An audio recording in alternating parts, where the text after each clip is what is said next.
I'm just gonna defend with Skullcap here. Reactions? Yeah, I'll pump fire breathing a bit. Do I have priority now?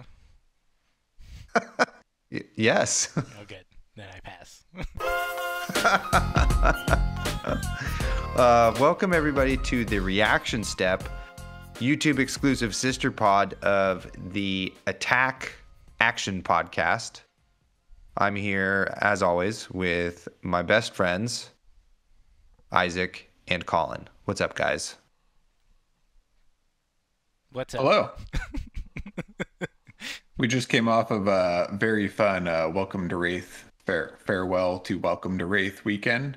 Had a blast playing a mid-range calculated exchange of blows where you can make more than one mistake in a game and still maybe win. Not in my Nice. That was experience. It was more uh mistakes yeah. and then losing, but that was fun. Yeah, it was a pretty fun weekend. But that's why we're not here. That's not why we're here. We're here for spoilers because it's spoiler season. Everfest is about to, the rope is about to be unshackled. I don't know. What do you call that? Like a club or when they have a rope in front of the Cut the thing? ribbon. Doors are Sure. opening at 5. The flower Yeah, crowns are coming out. Get your totally. best desert and forest looks, and let's party. Yeah, Lego Beast, giant turkey legs are roasting. Everfest is upon us. So today we're going to talk about spoilers. So we each are going to have our top 3 spoiler cards. Isaac, I'm sure, has 7 or 10 because he is a man who does not limit himself. Yeah, Taylor specifically reminded me that it's only 3, and I Broke that still might rule have more. instantly. Yeah, totally. Well, no, I have 3 though. We're good. We're good. Okay. I also wanted to thank Colin and give him credit for our recent movie. Um, Oh yeah, our because cinematic achievement. as Yeah. in the real movie industry, the editor rarely gets enough credit for the production. So great job. Thank you. I don't know if you noticed, I gave myself the executive producer title, so Yeah, I'm doing all definitely. right. I'm doing all right. Yeah, so if you don't know what we are talking about, go check out probably the next video on our YouTube page. It's our spoiler video, which the 3 of us worked, uh, you know, pretty hard and had a lot of fun doing and that sort of thing. And we're definitely in the running for an Oscar That's what I've heard as for well. this I've submitted it, season. so we'll see. Yeah, yeah, totally. An Everfester Uh, will check it out. yeah, it was a ton of fun to make, and we got a really cool mechanologist card, which is an attack action, and the mechanologist community seems to be pumped. So that's great, T-Bone, totally great for them. the one and Hell only. yeah, There's the motorcycles one. now. Do you guys want to talk about that card for a minute, or am I If you have skipping stuff to ahead here? say, go ahead. Oh, sure. Yeah. Well, I was not aware of how good this card is, but asking our Dash or mechanologist friends, apparently it's very good. It's a free boost attack. And my thoughts were because it fishes for equipment. If anybody has a 0 defense equipment, they could just block with that and have no effect. But for the more heavily armored heroes that come with the fridge, you can it's pretty funny because you can chip away at their equipment. Like you could even just run the blues of this card, and then it's a good pitch for pistols, blocks 3, and then it like breaks something if you play it, which I think is pretty funny. It sounds like it actually will have a lot of utility as maybe a 6 of, maybe a 9 of, maybe a 3 of, but I just think it's pretty funny to attack with a blue and you know and break some armor. Totally. Yeah, I heard some folks at my locals were pretty excited about it. I think, you know, it has its limitations, because you can block with those 0 defense cards, but I think the ability to combo either multiple of these together or with Magnetic Shockwave, which was kind of previously, I think, underwhelming because that ability of just like blocking with the 0 cost, those two together, I think you might be able to, like, I don't know. It makes you have to think.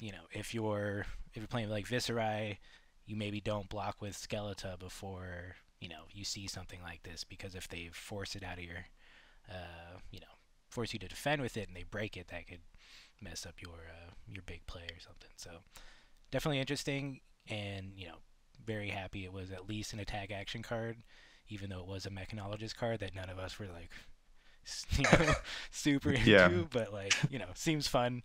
The art's fun, so it was a blast making the video, and I'm glad we got to participate in spoiler season. Yeah, maybe they were challenging us to have fun with the card, and challenge accepted and completed. The bait and switch worked. I heard a lot of people were like, I thought it was gonna be a warrior card for sure, and then I saw the guy in a car. It's like, oh, it's mech. Here we go. So that was a lot of fun. Yeah, it definitely was. And thank you, everybody who reached out to us to say how much fun they had watching that video, and that sort of thing. So, yeah, that was the best part, was the community support around that. So, really appreciate that. Anytime y'all reach out and say nice things to us. So, keep that up, everybody. Awesome. Cool. So let's move on to a bit more of spoiler season in general. So I wanted to get your gentlemen's thoughts on just kind of the overall vibe or theme or mechanics or whatever you want to talk about. Just like kind of your overall big picture impressions of Everfest. Colin, how about you start us off there? Well, first, like on spoiler season, I feel like they did it a bit different this time in a couple ways. Like, one, we got like that Valda. We got a couple of spoilers like way early. They're like, spoiler season's like a week long, and it ends like a week before the set actually comes out. But then we got like all these little like drips of things, which was pretty fun. And then they did the whole like Twitter like hint thing, which was also Mm-hmm. pretty interesting. They're very good and calculated at getting people hyped up and getting everyone's you know conspiracy theory hats on and getting them talking about it, which I think you really do need to do that in this day and age, for your stuff. I mean, I think people would be excited no matter what, but doing that just keeps people talking about it, keeps people focusing on it, and I'm sure it drives up like pre-orders. People are like, "Oh, I'm definitely getting another box than I thought I was going to get," or something like that.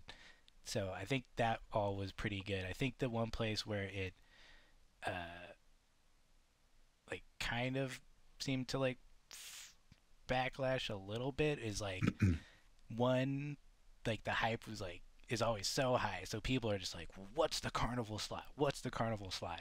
And even after we had like 30 different potions and amulets and other things, people are like, well, what's the carnival slot? And I was just like, dude, it's potions and amulets, and like that's it. Like, I'm sorry.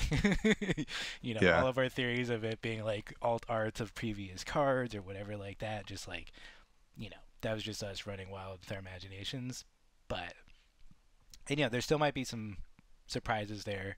I think, some of their alt art things are very rare, so like we may have not seen any, but, you know, it definitely like got people like so hyped up that they're like, I think their expectations get too high. So then you immediately see people kind of coming down from that and voicing complaints about this and that.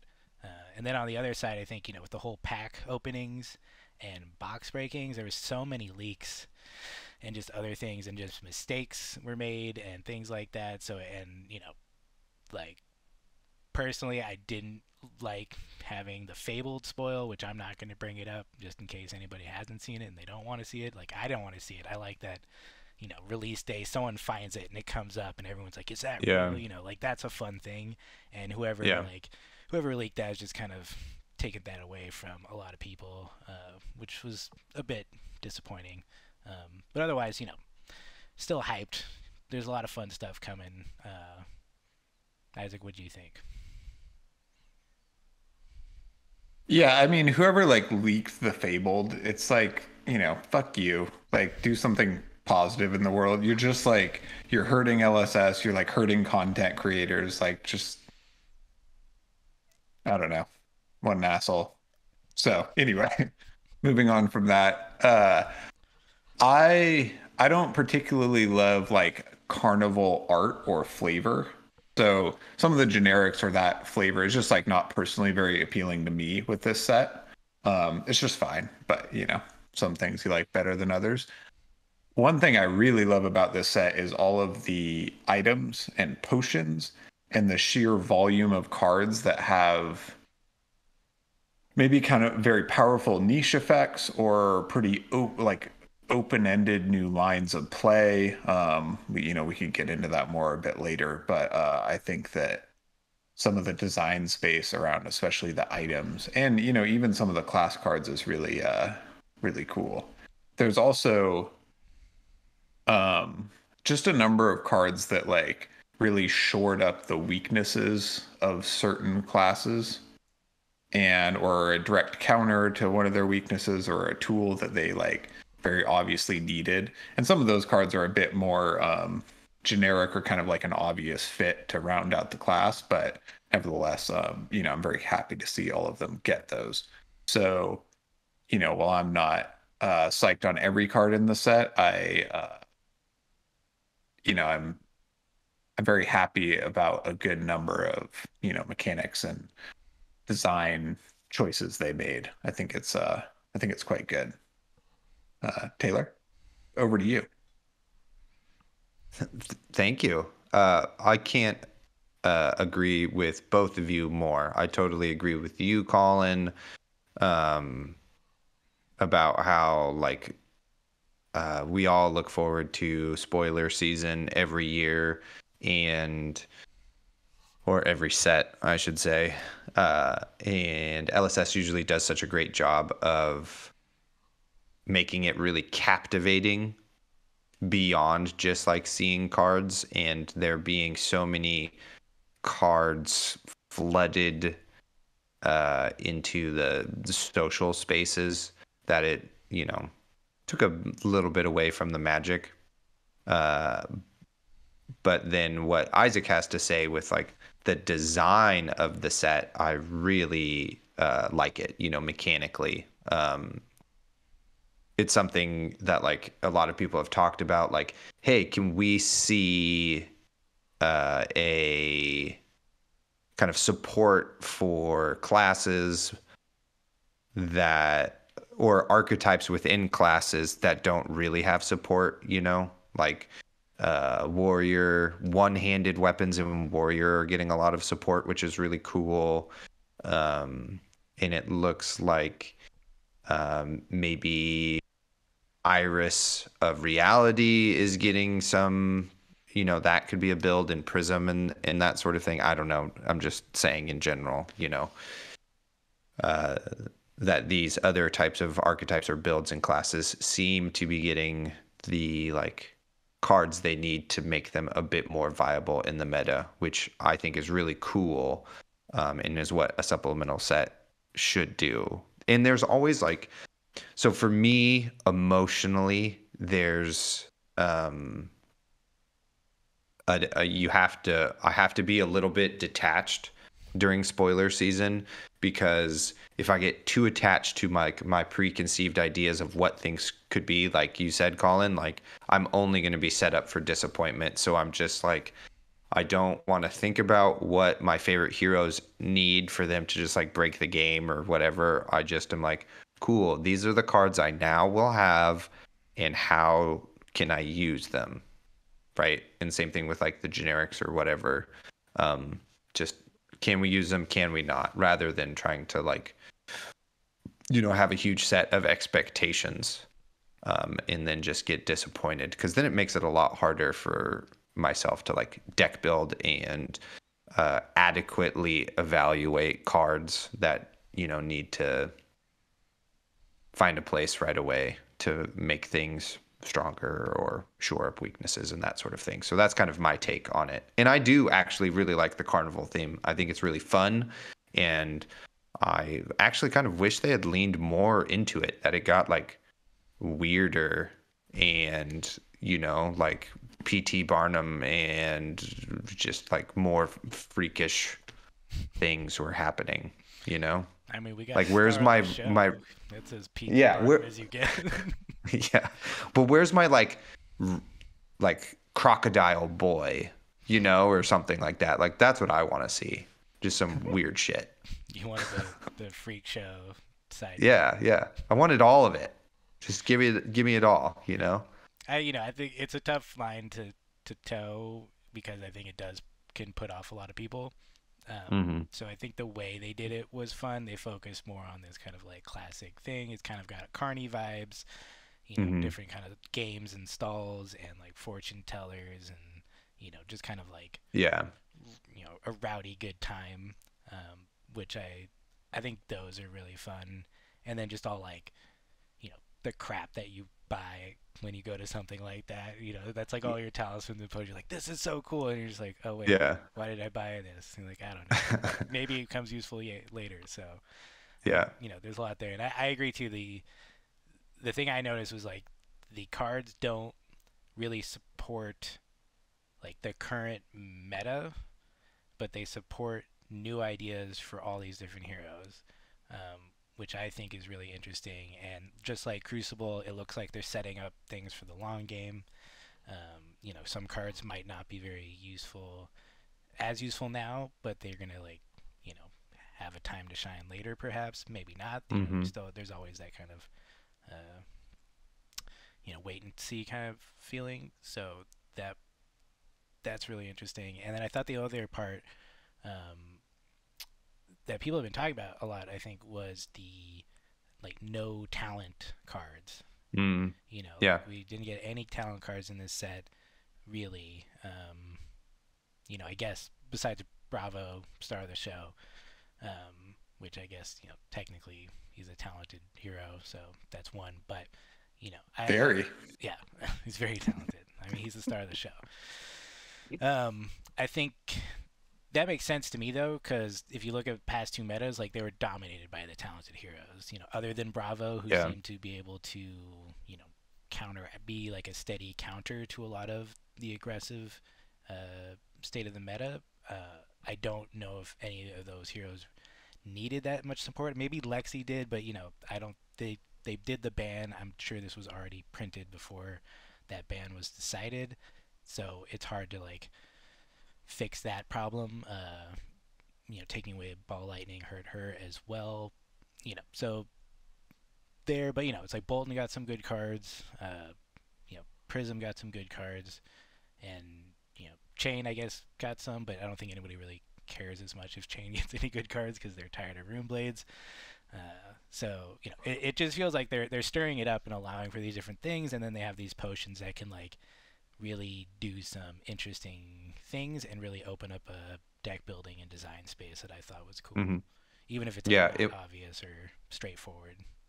Right. Yeah, and we also get specializations for the Crucible young heroes, which I thought was really interesting. I was like, for sure thought that we were going to get adult versions of them. I was like, oh, sick. This is great if we're getting their specializations. So just really, it's just such an interesting choice to give them specializations in this set where they are also not represented, but Crucible's out of print. So I don't know. I mean, there's plenty of them, I'm sure, out in the world, but it just is like a weird choice. And so does that mean that then like they're trying to shake up the Blitz meta a bit more? Are we going to get more like higher level Blitz events? Like I keep saying this to Isaac, like Road to Nats might be a Blitz event. And he's like, no, please no. And it's like, it could be. you know. I don't particularly want it to be either, but um, they're obviously investing some amount of resources to those Blitz heroes, so they do care about that game and those heroes. So, we'll have to see what happens, what that means on the OP side. Yeah, I was like pretty bummed to see such heavy investment into Blitz. I mean, the cards that they got are really cool. Don't get me wrong. Just like not being a fan of Blitz, I was like, this is a lot of like wasted resources for me. But then we talked about, like, oh, wait a minute, Blitz could become a bit more balanced and more fun. So then it would be, I guess, less of it. Like maybe I would enjoy Blitz more if it's not, um, Briar winning the game in one turn. you know, Mm-hmm. um, I just, uh, I just don't see Road to Nats or any serious tournament being Blitz because of the inherent, like, just because it's always been unbalanced, right? You can tell they focus on limited and classic constructed, maybe in that order, as far as developing and playtesting and balancing the game. And Blitz has always seemed to be like just like woefully out of balance. Not great fun format, but just competitively, to me, it's like still a nightmare. And maybe these cards fix that. I don't know, but I can't see Blitz being a competitive thing till it gets some like serious work. Yeah. Yeah, I don't. We've just seen a Blitz calling before, right? So they're like not afraid to make Blitz events, Yeah. So I don't know. But we haven't At least seen any big ones since then, and that was like Yeah. in the midst of, the first part of this pandemic, and I think that had a lot to do with it. I think it was more to promote the game and the format that was more accessible at a time when the cards were least accessible. Mm. But I don't hold it, I wouldn't be surprised if we saw more events that were blitz focused, and I my hope is that like RTNs and callings and ProQuests are not, just because, you know, as Isaac said, it's just unbalanced, and you can just get high rolled and turn one or two just die, and you made no mistakes, and that's just kind of Mhm. a bummer, especially if you're working really hard and practicing and doing all this stuff. I do think the specialization cards and some of these new just cards really will bring support to the blitz heroes that need it, and it makes them really interesting, and gives them a little bit of better shot against the just like boring Ira and whatever, blitz meta. I mean, I don't even know what the blitz meta is. I assume it's like Ira still, and you know Briar and Wizard, and then everyone else And just is trying to have fun. yeah. I think callings are a little bit different because they're standalone events. So I could see, if people really like Blitz, having a Blitz calling, but just Road to Nats is like quite a bit different because that's a series of tournaments leading up to the biggest tournament so far. That's true, and Nats have so far only been constructed and limited, so Yeah. Yeah. I think Yeah. that makes sense. Yeah, or maybe we're just gonna see like skirmish season 4, I suppose, and maybe that will be maybe a bigger deal or something. Maybe there won't be draft. I don't know. You know? I mean, there's a lot of news stories. I see people talk about it regularly that they only play Blitz, and that's just what Yeah. they're interested in. So for those communities, it's really great. Not what I want to do and not what I'm most interested in, but I hope that the game can support more than one uh, type of person and player. And Yeah. the rest of it is just we got to see what we can do with these new cards, and I think Hmm. it's going to shake up a lot of things, and these next pro quests are definitely going to be interesting to see what happens. There's They're gonna also be mucho spicy. there's also a scenario where the LSS official PVE is with Blitz characters we were discussing earlier. So then that would, I don't know what percentage of people are interested in that. Hey, there's a red tail circling outside. That's cool. I don't know what percentage of people are interested in PvE, but that's like an application for these new Blitz cards and Blitz characters and stuff in general as well, potentially. I was just thinking that we have that Yeah. mystery Q2 product, and if that's a PvE thing, Yeah. I'm really stoked because I love that kind of game. But also, if it's like a core set that reprints a bunch of older cards for people, I'd also be happy with that. But yeah, we still don't know what that is. But Yeah. Interesting. Very interesting. yeah, Shall we get into it? Our top 3 cards. drum And roll. Sure. Isaac, stop looking at that Falcon of the West out your window. It's The true Falcon is it's a right red here. tail hawk. Jeez. Just had to say it. First of all, Colin had a good point. We were going to mention that the Okay. content creator that accidentally did a box break a day ahead of time for Channel Fireball did email all content creators, profusely apologizing for that mess up and took responsibility for that. So anybody who did not know that, they did reach out and apologize to, the content creators that they affected with that. So for whatever that's worth, now you know. Yep. I thought that was nice. Yeah. Yeah. Bare minimum. I mean, least you can do for sure. Yeah, no, it's not okay, but now people have that piece of information to weigh when judging, what happened. Yeah. Okay. Can we now do top 3? Or does anybody have anything else that we want to talk about? Drum rolls. No, sure. Okay. Colin, if we could do some echo effects on this. Top 3 or something. 3. Or just leave it.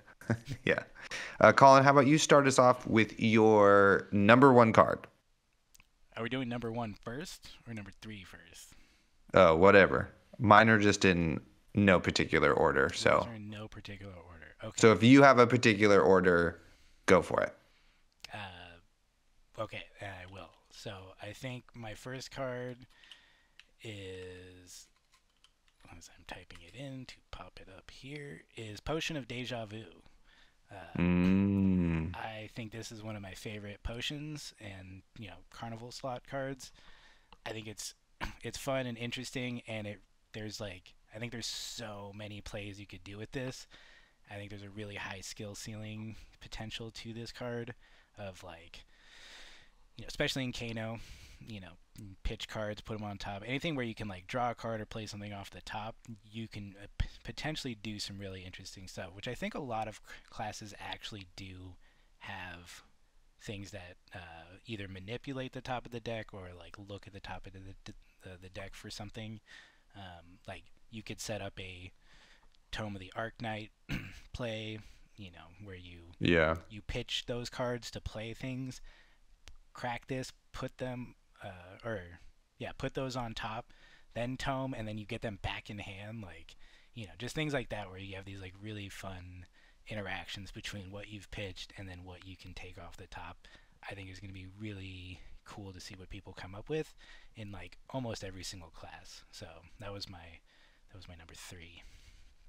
It's maybe also the coolest artwork out of all of the potions or talismans or whatever. If I get a cold foil, I'll be very happy with this one.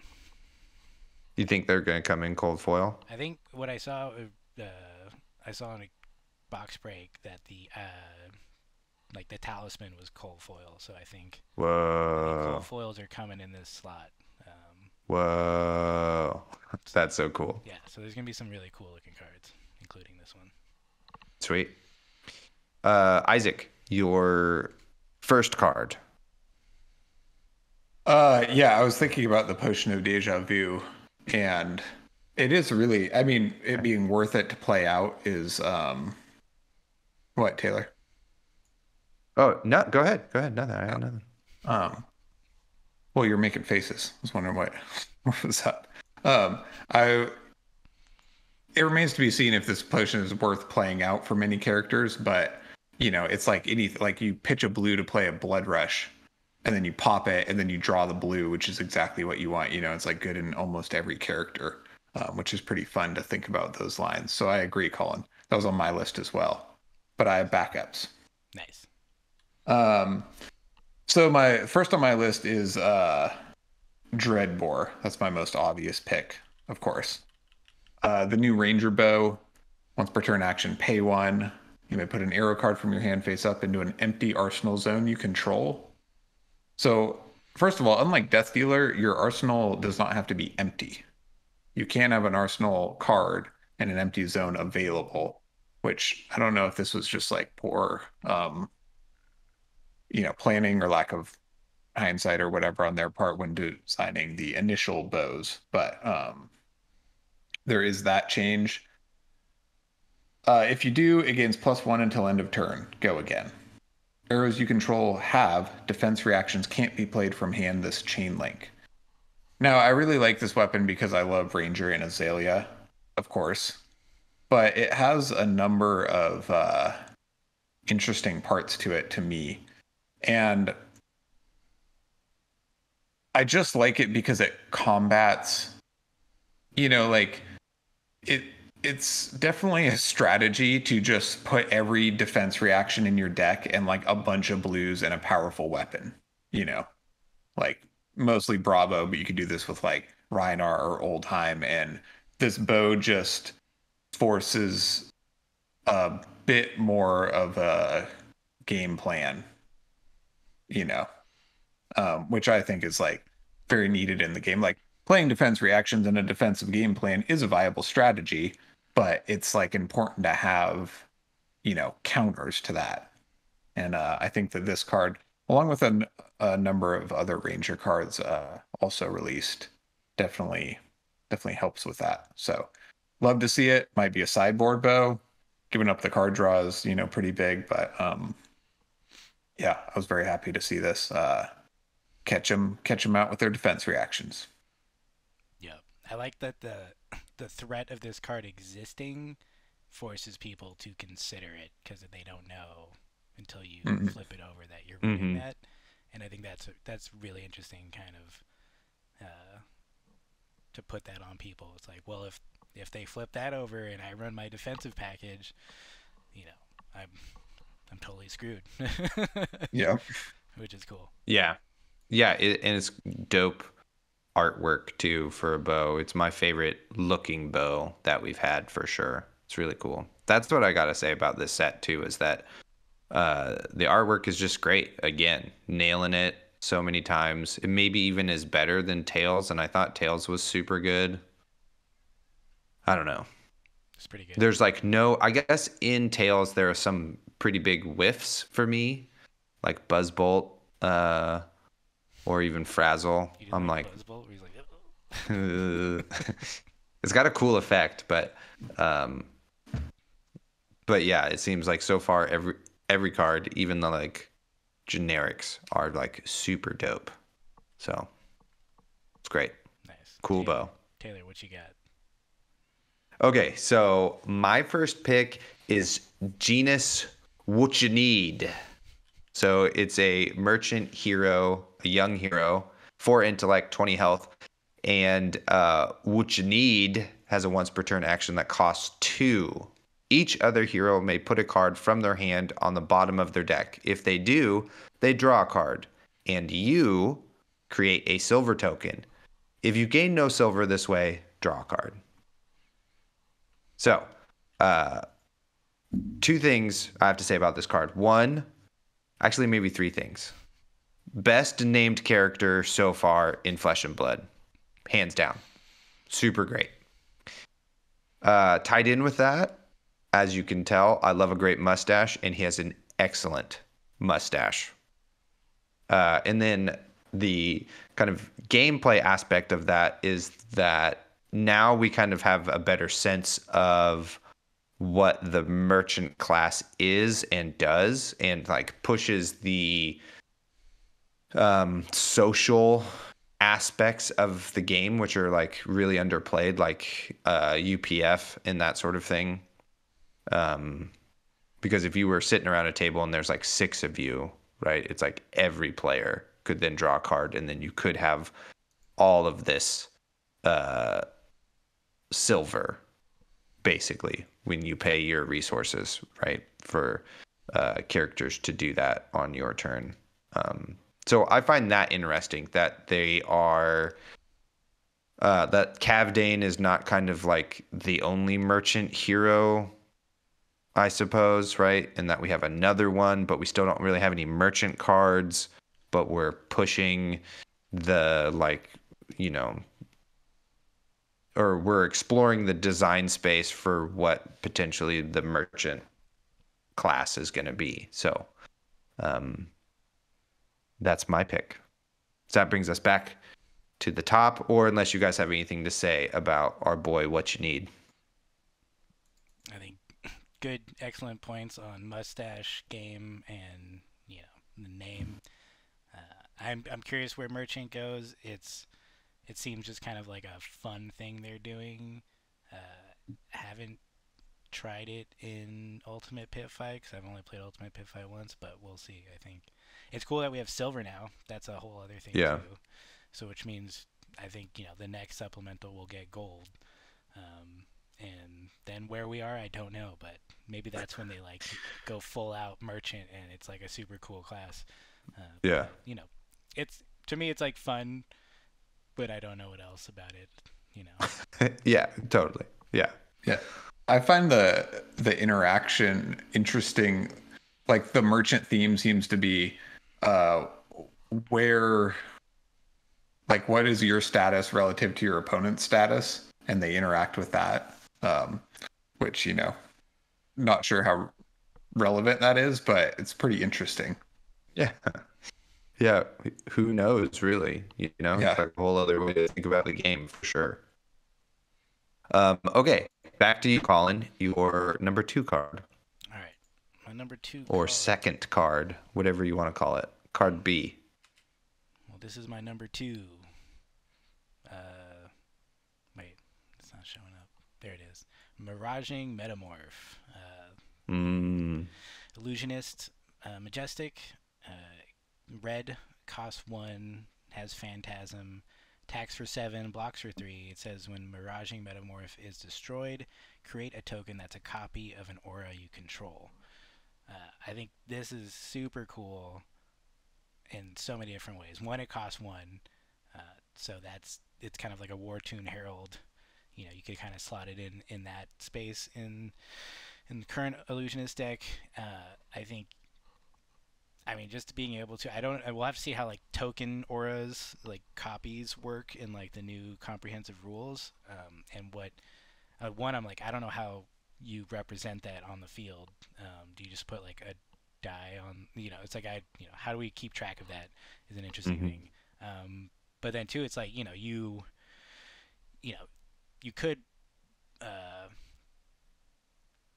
pair this up with that other illusionist card, the fractal something. I forget what it's called. But the other one that's like that copies a card, because it's like this card, if they have to block it out, that's a good thing. You can potentially draw 2 cards in equipment or 3 card block, and if you've got go again, it opens up some really threatening plays. Like the on hit is like it's an anti on hit. Like if you pop this thing, it does something really powerful. So if you're playing against like a brute who's gonna probably pop almost every card no matter what they do, it forces them either to take the damage or take some amount of damage with blocking with equipment, or you get like another Ode to Wrath or one of the new auras copied, and that could be super damaging. So I thought this one was really cool. The art looks fantastic as well. So I'm excited about this one. Yeah. Sick. Yeah, the new illusionist class specific stuff is just so cool. They're really doing a really cool job exploring what just not a light illusionist, but what an illusionist is, and that's just really fun. Yeah, I really like these cards because it felt a bit like Aura Prism and Herald or Luminaris or whatever Prism were like a bit separate, and you kind of like mix them up for their strengths. But it is just interesting that Herald or Iris, sorry, Iris or Herald or Reds and Blues Prism is getting a little bit of tools to make that maybe a somewhat viable build. I think that's pretty fun. You have auras that kind of work with you instead of like alongside, Mm-hmm. you know. Yep. I do think this one's good in a Luminaris build too, because you pitch the Yeah. yellow, get to go again. You have one floating for footsteps. Like, you know, it's got good. That's why I think it's like a good War Tune Herald replacement. Although that's gonna be interesting to have if you put in more cards that don't go to Soul. Like, that it's gonna Mhm. change up things. So it'll be really cool to see how that plays out. You can now have like 15 or 18 one cost heralds though, which is pretty gnarly. Well, this is a Majestic, so it's only one. Yeah. Oh, I know, but if you have 9 war tunes, So just saying. yeah, you can have 12. Is there another one cost one? Aren't both the new cards one cost? I forget. Well, anyway, my my second choice, I'm gonna go for favorite art in the new set for this card is Swarming Gloomveil. Oh, very cool. Yeah. Yeah, this card is pretty exciting for its potential power level in Runeblade. It's also a free attack, which Chain and maybe other Runeblades love, but the art on this card is just like it just oozes, awesome, deadly, evil rune chant Would you say like a swarm of, sword I don't damage. know, of gloomy veils or something? Maybe that's kind of. Totally. Um, I really like these cards that kind of like you know they just like ooze attitude or like the atmosphere or the feeling that the card is trying Yeah. to project and really make you feel it. And I think that this artwork does that really well. It's funny you say exude because it does look a lot like exude confidence. Totally. It reminds me Yeah. of that card in terms of what it's projecting as well. Yeah. Um, Yeah. you know, emerging avalanche. There's just like a lot of cards that I really love the flavor that they're Hmm. I think it's the same artist too. I think actually from exude. Oh, nice. That's funny. Yeah, it's super cool art, and that was like the first thing I was drawn to when looking at that card, and then I read the ability and it was like, well, that's very fun. I can't wait to figure out how to use this thing. And I do like that they keep teasing like another demonastery rune blade that's like a woman, right? There's like the woman from Dread Triptych, and she's in a lot of like the uh shadow runeblade cards like Unhallowed Rites, um and that sort of thing. But now we have this new lady with for sure the coolest runeblade sword. It looks like it's made from like pure rune magic, like that it's not like a purple blade, it's like a purple energy blade. And yeah, I wonder if it's the same woman who is depicted on Aether Ironweave, if that's like the same armor and stuff. It's kind of hard to tell in the digital uh, asset. I'll have to see the card in person to get the extra little bit of details and stuff. But yeah, very, very, very cool art. Great job. I like the focus that's set on these Runeblade cards that talk about creating auras. Right. Yeah. It's really cool. They keep finding other ways and other interactions that aren't just the same thing. Mm-hmm. Always, because we've had a lot of like arcane damage stuff. We've had a lot of like non-attack action stuff, and this one, was really cool. I mean, maybe there's other auras too to be made, but it works for chain. It works for Viscerai. You know, it works for Briar in all different ways. Chain makes soul shackles. Briar makes embodiments. So it really seems to be this flexible card that can do some really interesting stuff, especially, like, I mean, if you get all three and they can't prevent arcane damage, like, that's nuts in Viscerai. So, Yeah. but yeah, art looks good, card looks cool. I'm excited about this one for sure. Sick. All right, Taylor, what's your second choice? Yeah, my second choice for cards is the Amulet of Assertiveness. So it's a generic action item. It's a yellow, so it pitches for 2. It costs 0. It has go again when you play it, which is cool, right? Where a lot of items maybe don't have go again when you play them. They like consume your action point. So it's like you play Amulet of Assertiveness, go again. And then it's an attack reaction. Destroy Amulet of Assertiveness. Target attack gains. When this hits, banish the top card of your deck. If it's an attack action card, you may play it this turn. Activate this ability only if you have 4 or more cards in hand.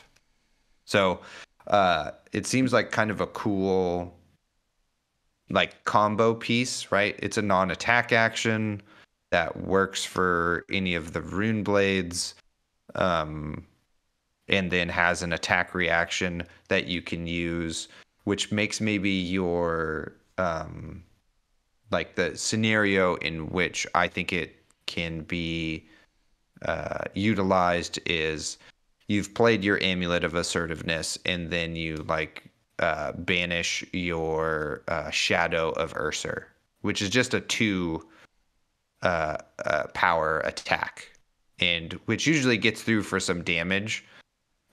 Like people don't block it, which is like really cool, and it lets you banish that other card. But now, if you play that first out of banish, it now has this attack reaction hit effect with Amulet of Assertiveness. So now they have to kind of respect or consider potentially blocking your your smaller attacks, right?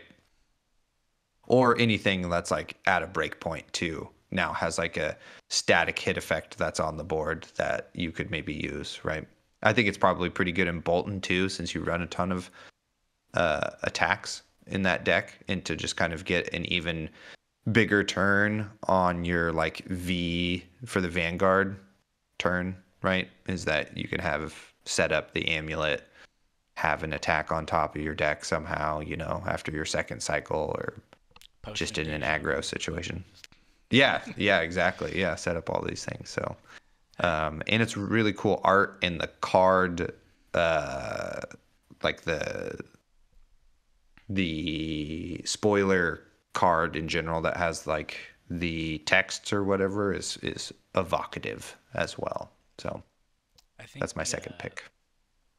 I like this card. I'm just like the requirement of having 4 or more cards in hand makes me, I'm just like, I don't know when you have that. Those situations, like either you're drawing extra cards or, whatever. Right. To be able to attack and do that, definitely difficult. Chain seems like, obvious choice just because he has more cards elsewhere. But, yeah, I mean, and then, I think for Chain, it's like most obvious just because you banish a card. And then if it's a shadow card, go back. Oh, sorry. Go ahead. If it's a shadow card, you don't even have to play. You just leave it there and, play it later, which just helps your game plan. Yeah. I also have to resend my whole Bolton use case, because if you play V of the Vanguard, you usually charge 2 cards from your hand, and then you're left with 2 cards. So that doesn't work at all. Don't get mad at me, everybody. We're just learning. Continue on, my friends. All right. I'm sure we're going to say something inaccurate in this video. People keep arguing about the rules and stuff. I'm like, I'm not having any of these conversations until comprehensive rules 2.0 and the release notes come out, and then we can talk. Yeah. Otherwise, it's just pointless. So it's gonna take a bit. I did think these are complicated interactions. I think. Yeah. I did think about. I mean, so you could index like Katsu or whatever. I don't know if this item's worth it, but a free attack like a head jab or a leg tap off a tunic out of Arsenal Mm. is also like very possible. You know, 5 card hand, you definitely have to pay to have a 5 card hand, so who knows how much that comes up. But just adding a potential attack reaction to your first attack every turn until you use it is, you know, pretty interesting Mm-hmm. uh, pressure to put on your opponent. Especially if you have tempo, right? It's like Hmm. that's where it would hurt the most for sure. But yeah, cool card. Nice. All right. We're back to Colin. Back to me. All right. So had a bit of trouble picking the last one. There's a lot of really cool wizard cards, but I'm into illusionists. So we've got Shimmers of Silver. Mm. This I think for a lot of reasons this is really interesting. It's an aura. It's blue. Costs 0, but it's an action card, not an instant aura. It does not have go again. And it has once per turn effect. Whenever you attack with an illusionist or a weapon, put a +1 counter on it, and it's a spectra. So, and it blocks for 2, which is like no other auras for illusionists block for 2 previously. So, I just think it's really cool. You know, it definitely rewards getting a lot of spectral shields out there. And I think in either Illuminaris or Iris build, probably more an Iris build, but in my head I feel like you could do it in an Illuminaris build as well. Just having the potential for like two, like multiple ones that attack for 2, or like one that attacks for 3. That like if you can keep one alive long enough, it can keep uh, gaining +1 counters. I mean, obviously, someone's going to probably destroy the Spectra as soon as possible, but Right. that wastes their turn, and it gains you a bit of tempo as well. So, and the art is super cool. Everyone thought it was like a Dorinthia reference, but get that out of here. It's a dope illusionist card, and yeah, I'm excited. There's a couple other I think there's 0 cost auras. I think they're all in blue. I think there's gonna be some really interesting stuff. It's strange. I don't know. It's unlikely we get a like generic illusionist hero ever, but I do. It's nice that this card pool is growing because it was one of the smaller card pools for any future talented illusionists that can do some like really cool stuff whenever that may happen. But Yeah. Yeah, Yeah. these Really cool auras, card. they're actions, correct? Not instants. yeah, I think all the new Yeah. ones are Yeah. actions. Yeah. So they're pretty cool because you can't play it on your opponent's turn, but it doesn't cost you like 2 yellows out of hand to play 1 aura, and it still builds your aura board state. And like honestly, this does cost you a card out of hand, but a lot of times with Prism, you can just attack with Go again the whole time, then can play this at the end. Which is it's very cool to expand the aura design space. Yep. Totally. The illusionist art too might be some of my favorite. It's just like, oh, it's so cool. Just makes you want to play illusionist, you know? So awesome. Yeah, and there's like all these now, the 0 costed aura combos that seem to be emerging out of this set. Seems cool. That's a really cool design space to explore the illusionist. I think I said that at the top of the show, but maybe not. We've been here for a minute or two. All right. Isaac, your third and final card. All right, in place of Deja Vu, which I also really love, I'm just gonna choose. There's maybe more interesting choices, but I really like Aether Wildfire. I think this card is the perfect addition to Kano.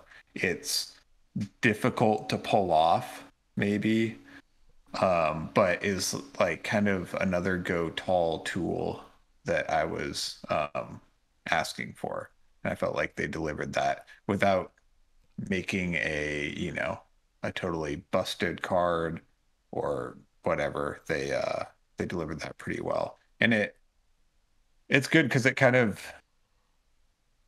of consolidates maybe how many cards you do need to do a lot of damage. The tough part is you have to play it on your opponent's turn for its effect. So you have to hit it off the top or manufacture some sort of state. But if you do hit it off the top, maybe you pitch it to staff and then Deja Vu potion to fetch it off the top, maybe, Um, just for 2 blues and a tunic, I guess you could like pump this, play it, and then play snapback, and that would be for, you know. Would you read what the card does again? Oh, sure. Aether Wildfire. It's a red wizard majestic. Blocks for 3, costs 2. Deal 4 arcane damage to target opposing hero. If Aether Wildfire is played during an opponent's turn, until end of turn, action card effects that deal arcane damage instead deal that much arcane damage plus X, where X is the damage dealt by Aether Wildfire. Very cool. Right. So if you pump it and play it, for 5, then just even if you only play a snapback, right, then that comes in for 5 at least. Maybe you played Cindering before it, but it just seems like very powerful and hard to use, a la Wizard, Yeah. Yeah, it's really cool.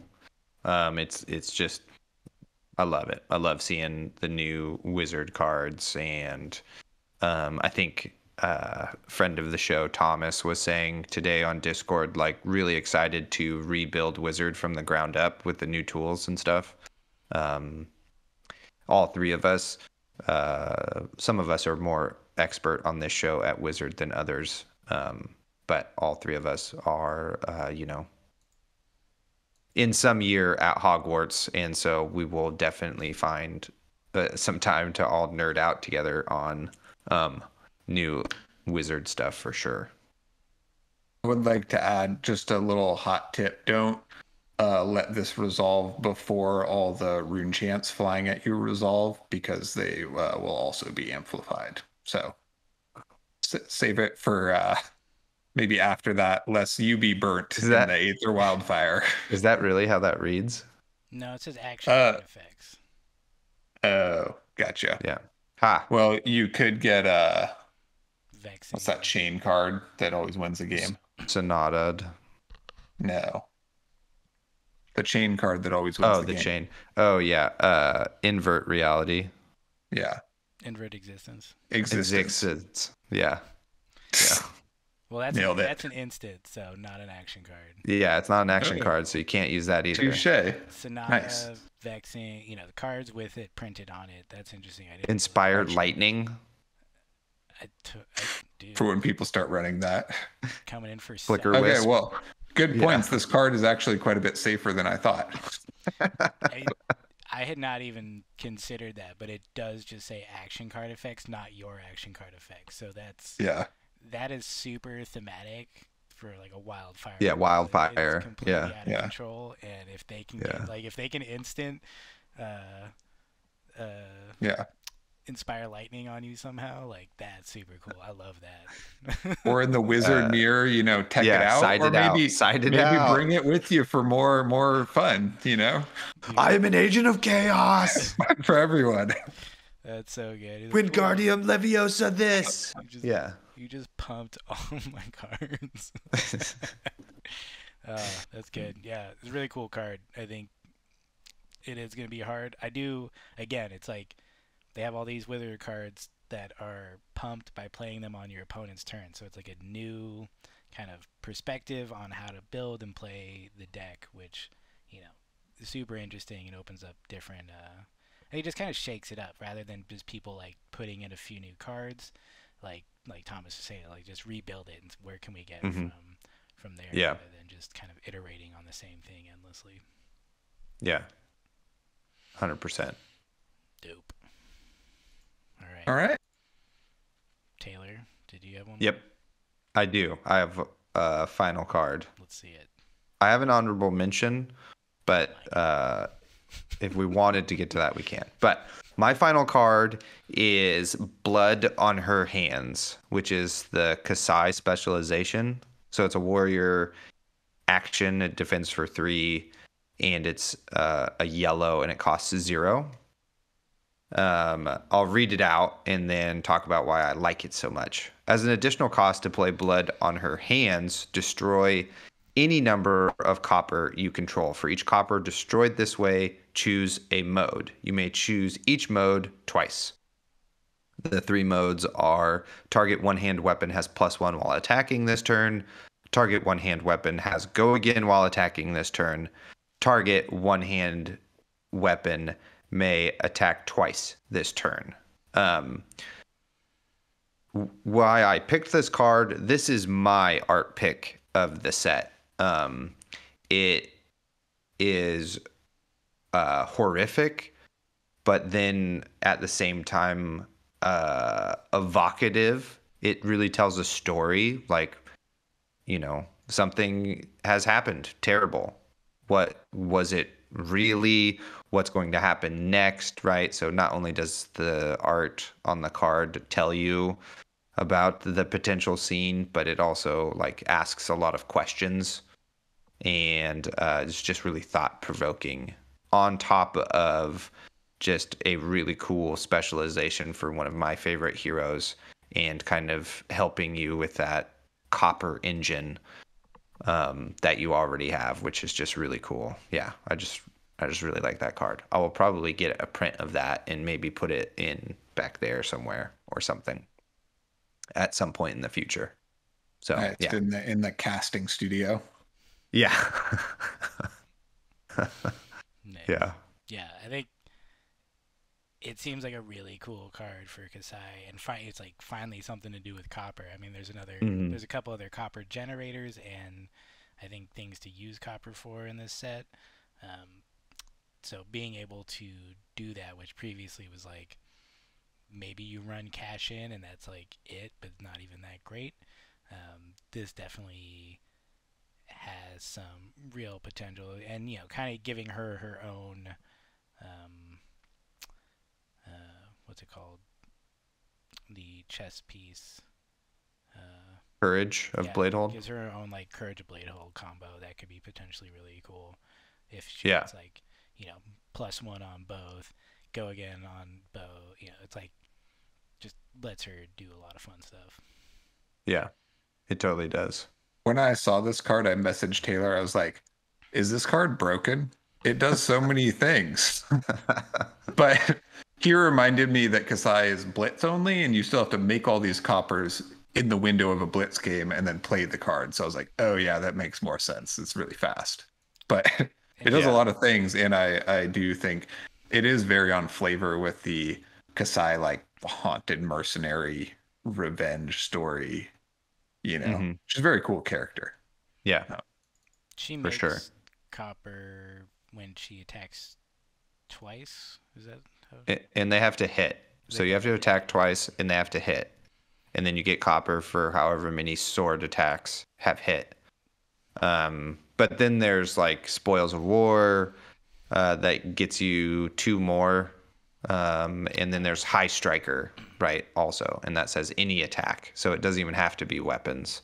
So you could go like, uh, you know, have Gogan with a quicken token on your sword, High Striker, and then like throw a non-attack action in between your sword swings and threaten the makeage of copper, Nice. which is cool. Which is cool too for your opponent to be like, well, do I shut this down now, or do I just YOLO and hope that my turn is like a little bit better, in that they don't have blood on her hands in this next turn, or cash in, or whatever, to really blow me out.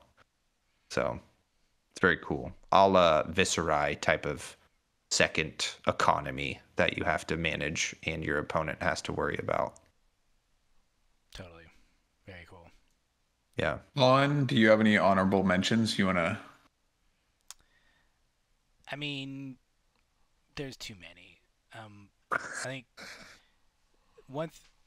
like the wizard cards, there's some really interesting wizard cards, and there's some really dope art on some of these wizard cards. There's not good pictures of them up, so I don't even want to try to bring them up. But I think from just like a card I want that looks dope, like the Cold Foil Arcane Lantern Yeah. looks really cool. It seems like the Cold Foil equipment is coming in extended art, at least on 2 cards we know, that Mm-hmm. and the Earthlore Bounty. So Yeah. that's really cool to see that kind of presentation expanded a bit That because they look so cool when it's like that. that seems like a thing that recently they would have saved as a spoiler, right? Like the wouldn't that have been cooler to open those cold foils and been like they come in like full art or whatever, you know? So it just seems weird that that is spoiled already. I think it, Yeah, I agree. Like the alt channel, like frigid or whatever. Yeah. yeah, Yeah. I think the difference is that uh, well, I don't know. Did Channel Lake Frigid just come in like a regular rainbow foil, or was it only? Yeah. It did. Yeah, Okay. I think Yeah, so. I think for these, like, it's Yeah. just them as foil, which they send. I think when they send the content creators their cards, they send them the foil Yeah. version. So that's just what they Yeah. have. So I think that's just part of it. But um, Hmm. sure, I'm kind of assuming there's going to be a couple surprises left because they're very Cool. good I at hope doing so. that. But if not, there's some really fun collectible things, and then but yeah, the rest of them I don't know. There's so many like interesting. Everything is just like this is super cool. It does not work with my game plan at all currently, and I have to like redo all my thinking about how I play these classes. But yeah, Yeah. definitely jumping into Wizard land again, hopefully, and you know the Illusionist, of course. There's just so many cool cards. So Yeah, I mean, of course, it's like so much better to open new deck building avenues rather than just pump the popular ones. So I'm very thankful for that. And my honorable mention, I am very glad Azalea got a lot of new tools. I don't know how viable she is. I haven't gone down that rabbit hole yet. But my honorable mention is for art, and it's the Amulet of Ablation, which go Hmm. look at a Yeah. blown up painting of that. And I don't know why, but this is like I've thought about this picture quite a number of times after seeing it as like a large print. Uh I don't know why. Just go check it out. It's very intriguing for some reason. Very cool. All right, Nice. Taylor. Honorable Well, mention. yeah, mine's Rotary Ram, and I just think it's sick that this dude has like a saw blade arm. Like that's so cool. Uh, I would play Mechanologist if my Mechanologist had a saw blade arm. So that's that's the only reason it's my honorable mention. we need attack reactions for saw blade arms and claws. Yeah, maybe it'll be scythes and rotary arms. Yeah. We'll get an attack reaction. This one Do some extra slicing. there's some really cool like Netrunner vibes in these Hmm. new mechanology, like that zoom in one where it's like Yeah, game. targeting It was like that whatever. old Game Yeah. Boy. What was that Game Boy? That was like fake VR. God, what was it called? Never mind. But Uh, yeah, I'm super into if Mechanologist is a bit more cyberpunk rather than steampunk. I'm also in a cyberpunk phase right now. I don't know why. I've been consuming all of that media. just doing a little Um, body modification. yeah, totally. Trying to get a cool ocular implant or something. Tight. Yeah. And just, jacking into the mainframe. Anyway, we're getting derailed. Anything else anybody wants to talk about before we get out of here with this? Was this episode 5 of the reaction step? Yes. Um Cool. Good thing I'm keeping no, track. It's episode 5. I want to get these cards into my hands. Yeah. One week to go. I think I'm taking Friday off so I can go pick up some in person Nice. and just open them because I feel like I deserve that. You do. My Yeah. team coverage You've earned days it. always come either like Saturday or Monday, so it's Monday, like, I yeah. don't want to wait, so I'm gonna go to my local and like pick up some and just have a good time. Yeah, we're doing our usual hangout opening on Saturday of release weekend, so should be really fun. Yeah. Team Covenant, if you are watching this, if you mail my boxes, because I live rural, so they take forever to get there. So if you mail me my boxes early and I get them early, I promise I won't open them until Saturday. Friday. You just have to. Yeah, Legally binding. You'll be fine. same. It's on the internet. I also second that. Me too. It's just like send it now. 1 day early for West Coast people is like Yeah. what we need the mail to Then leave at.